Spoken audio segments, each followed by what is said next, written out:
Hello students. तो हमने अपने लास्ट वीडियो में पॉलिनोमियल का इंट्रोडक्शन किया था, तो अभी हम कर रहे हैं पॉलिनोमियल के टाइप्स। ठीक है, ये भी बेसिक में ही आता है। पॉलिनोमियल टाइप्स के हिसाब से दो तरह से इसके टाइप्स होते हैं, according to degree and according to terms. उसके नंबर ऑफ टर्म्स कितनी होती हैं उसके अकॉर्डिंग। ठीक है, डिग्री के अकॉर्डिंग इसका जो डिवाइडेशन है वो तीन पार्ट में होता है, linear, quadratic and cubic. Linear equation का मतलब, ये लीनियर इक्वेशन कौन सी होती है? लीनियर इक्वेशन होती है जिसकी डिग्री जो है वो 1 होगी, वो होती है लीनियर इक्वेशन। अब ये डिग्री 1 में आपकी टर्म्स कितनी भी हो सकती हैं, only x, this is a linear polynomial. और अगर x plus 1, this is also linear polynomial. 256 x plus 1 to 12 root 2, this is also a linear polynomial। Degree आपकी उसकी 1 होनी चाहिए, बाकी साथ में आपको कुछ भी दे रखे हैं या टर्म्स कितनी भी है उससे मैटर नहीं है, डिग्री 1 होनी चाहिए। डिग्री आपको पता है, हम लास्ट की वीडियो में कर चुके हैं कि highest power of the variable वो 1 होनी चाहिए। ओके, उसके बाद आ जाती है क्वाड्रेटिक, जो सबसे ज्यादा आपके सिलेबस में आती है, सम्स आते हैं क्वाड्रेटिक पॉलिनोमियल। इसी के सम सबसे ज्यादा आते हैं 9th में भी 10th में भी। तो क्वाड्रेटिक होती है जिसकी डिग्री जो है वो 2 होती है। अब डिग्री 2, वैसे स्टैंडर्ड जो क्वाड्रेटिक इक्वेशन होती है वो कुछ इस टाइप की होती है, x square b x plus c, जिसे आपको सबसे ज्यादा सॉल्व करना है। ठीक है, लेकिन क्वाड्रेटिक सिर्फ आप इसे नहीं बोलोगे, x square minus 1, this is also quadratic.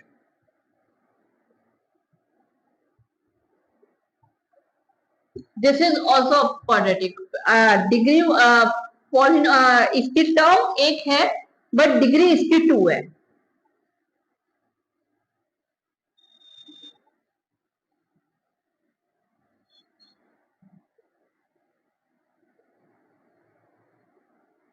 This is a quadratic.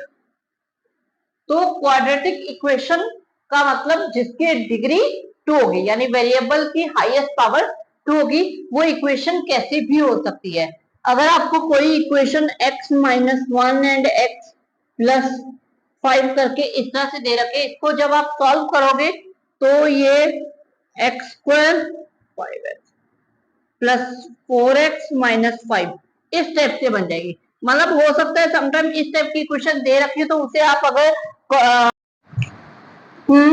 तो ये इस टाइप की स्टेटमेंट भी क्वाड्रेटिक होती है। तो नेक्स्ट है इसका क्यूबिक पॉलिनोमियल। क्यूबिक जैसा का नाम से ही पता चल रहा है, यानी कि जिसकी पावर 3 होगी या जिसकी डिग्री 3 होगी, क्यूब होगी, वो होगी क्यूबिक पॉलिनोमियल। जिसकी डिग्री जो है वो 3 होगी, only x cube, this is a cubic polynomial. Except this x cube, x square, x plus 1, this is also a cubic polynomial। t की cube minus 343, this is a cubic polynomial. Simple सी बात है कि आपकी जो मर्जी value दे रखी हो, अगर उसके साथ आपका क्यूब आ रहा है, उसकी डिग्री 3 आ रही है, तो वो एक क्यूबिक पॉलिनोमियल होगी। क्लियर? इसके साथ ही एक और टाइप होती है, वो होती है बायो क्वाड्रेटिक। कम जो होती है डिग्री 4, जिसकी डिग्री 4 होती है उसे बोलते हैं बायो क्वाड्रेटिक। ठीक है, ये वैसे अभी आपके सिलेबस में नहीं है, लेकिन फिर भी ये पता होना जरूरी है। ठीक है, कभी आ जाए तो। अब अगर हम यहाँ पे एक लेते हैं, मान लो t की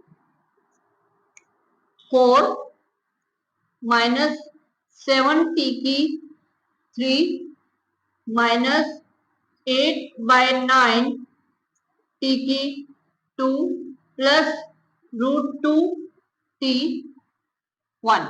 अब इसकी डिग्री क्या है? इसकी डिग्री है 4, तो ये क्या हो गई? Bio quadratic.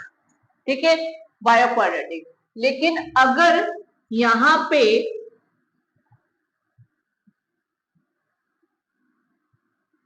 कुछ इस टाइप की स्टेटमेंट आ जाए, अब इसकी डिग्री क्या है? इसकी डिग्री है 5। अब जब इसकी डिग्री 5 है तो क्या ये लीनियर इक्वेशन है, क्वाड्रेटिक है, क्यूबिक है, बायो क्वाड्रेटिक है? नहीं, ये इनमें से कोई भी नहीं है, क्योंकि इसकी डिग्री है 5 और 5 डिग्री वाली को हम, डिग्री के साथ पॉलिनोमियल जो आएगी उसको हम क्या बोलेंगे? Polynomial with degree 5। Okay, polynomial with degree 5। इस तरह से अगर आपके पास कोई किसी की पावर 100 आ जाती है, डिग्री 100 आ जाती है, तो उसे भी आप इसी तरह लिखोगे, पॉलिनोमियल विथ डिग्री। तो पॉलिनोमियल विथ डिग्री 100 हो गई है, ठीक है, जिसकी पावर 100 है। तो हम कोई भी पॉलिनोमियल कितनी भी डिग्री उसकी आ जाए तो उसको हम इस तरह से डिनोट कर सकते हैं। तो अब हम करते हैं टर्म के अकॉर्डिंग जो इनका डिवीजन है वो होता है मोनोमियल, बाइनोमियल एंड ट्रिनोमियल। ठीक है, इन तीन में होगा। मोनो का मतलब होता है सिंगल, यानी जिसकी एक सिंगल टर्म होगी वो होगा मोनोमियल। ठीक है, सिंगल टर्म में ओनली एक्स हो सकता है। टी की पावर 1000 अगर हम ले ले तो this is also also monomial. अगर हम यहाँ पे ले ले 100 टी की पावर 99, तो this is also monomial. Only 100, this is a monomial. मतलब आपका डिग्री से लेना देना नहीं है, आपकी टर्म एक होनी चाहिए, उसे हम मोनोमियल पॉलिनोमियल बोलेंगे। ठीक है, मोनोमियल यानी जिसकी सिंगल टर्म होगी। अब आ जाते हैं हम बाइनोमियल। बाइनोमियल होता है जिसकी 2 टर्म्स होगी। टर्म्स 2 होनी चाहिए, सेम वही चीज, डिग्री कुछ भी हो सकती है। अगर आपका टी की 100 - 1 2 टर्म है, this is a binomial. T square minus T, binomial. ठीक है, y की क्यूब प्लस y की 4 3, बाइनोमियल। ठीक है, मतलब क्लियर है कि डिग्री 2, उसकी टर्म्स 2 होनी चाहिए, डिग्री कुछ भी हो सकती है। 100 टी की 100 + 1, दिस इज ऑल्सो बाइनोमियल। ठीक है, ट्रिनोमियल यानी जिसकी 3 टर्म्स होंगी। ठीक है, x³ + x² + x, इसकी कितनी टर्म्स हो गई? 3 टर्म्स। 3 टर्म्स हो गई तो ये क्या हो जाएगी? ट्रिनोमियल। ठीक है, 7x की 100, 75x की 99 + 1, 3 टर्म है, डिग्री कुछ भी है, तो ये क्या हो जाएगी? ट्रिनोमियल। इसी तरह 56 y² 7x। अब इसमें मैंने वेरिएबल चेंज कर दिए, डजंट मैटर, टर्म 3 है, ट्रिनोमियल है। ठीक है, जो हमारी स्टैंडर्ड क्वाड्रेटिक इक्वेशन होती है 5x² + 7x + 9, this is a trinomial. Standard जो आपकी क्वाड्रेटिक इक्वेशन होती है उसमें 3 टर्म्स आते हैं और ये क्या होगी? एक ट्रिनोमियल होगी।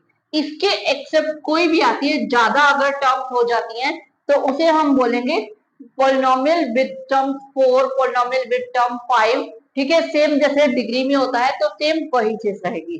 ठीक है, अब हम आते हैं कि यहाँ पे मैंने बोला था कि ओनली 100, ये क्या है? ये एक मोनोमियल है।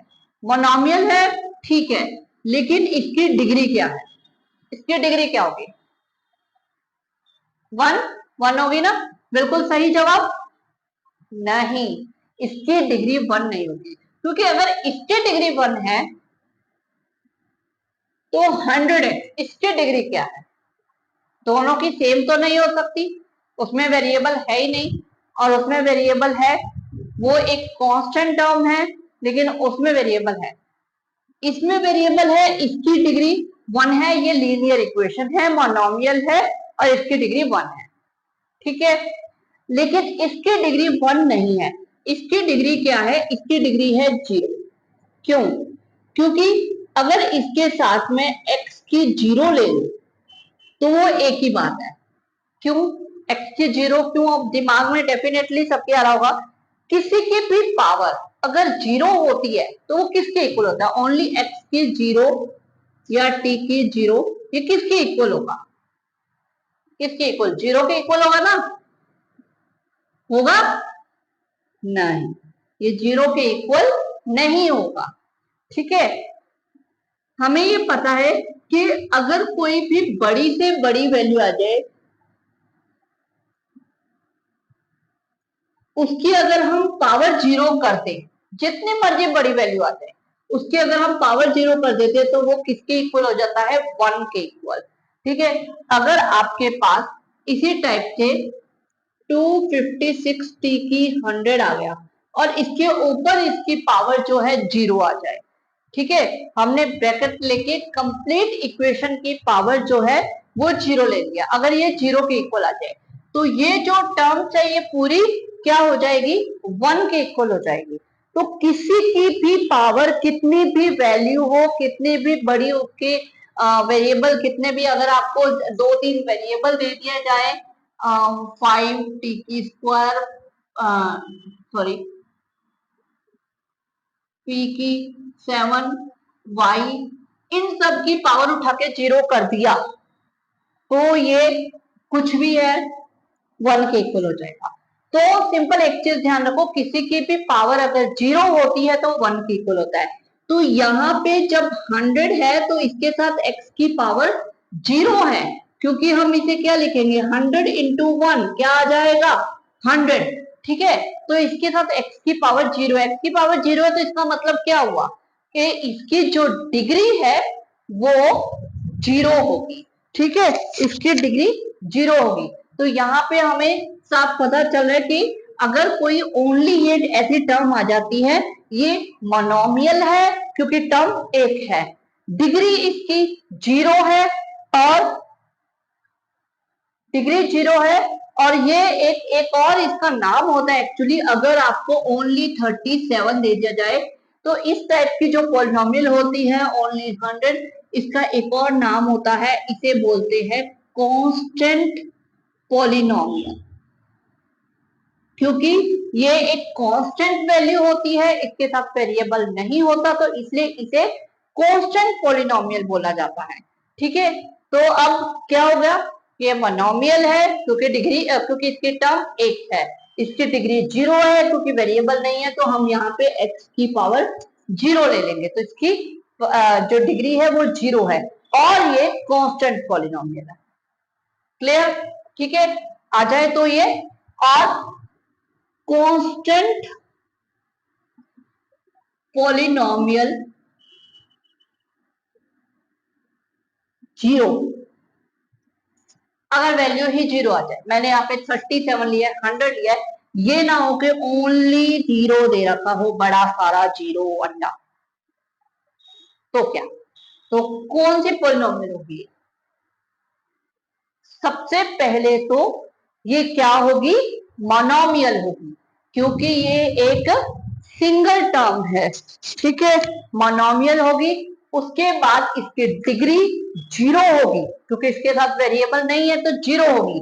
तीसरे नंबर पे ये कांस्टेंट पॉलिनोमियल होगी, मैंने नाम ही दिया कांस्टेंट पॉलिनोमियल, कांस्टेंट होगी, लेकिन इसे एक और नाम दिया जाता है, वो होता है जीरो पॉलिनोमियल, इसे बोलते हैं zero polynomial. Okay, constant polynomial, constant polynomial जिसकी डिग्री भी 0 है और उसका जो कोफिशिएंट है वो भी जीरो है, वो क्या हो जाएगा, एक जीरो पॉलिनोमियल कहलाएगा। ठीक है, तो आज हमने क्या क्या पढ़ा, आज हमने पूरे पॉलिनोमियल की टाइप्स की है। टाइप्स में हमने डिग्री के हिसाब से इसका डिवीजन किया, लीनियर, क्वाड्रेटिक, क्यूबिक, फिर हमने टर्म्स के हिसाब से किया, मोनोमियल, बाइनोमियल, ट्रिनोमियल, और हमने कांस्टेंट पॉलिनोमियल पढ़ा, बायो क्वाड्रेटिक पॉलिनोमियल पढ़ा जिसकी डिग्री 4 होती है। 4 से ज्यादा डिग्री होगी तो degree polynomial with degree 5, polynomial with degree 6 होगा। और हमने कांस्टेंट पॉलिनोमियल पढ़ा और जीरो पॉलिनोमियल पढ़ा। क्लियर? ठीक है।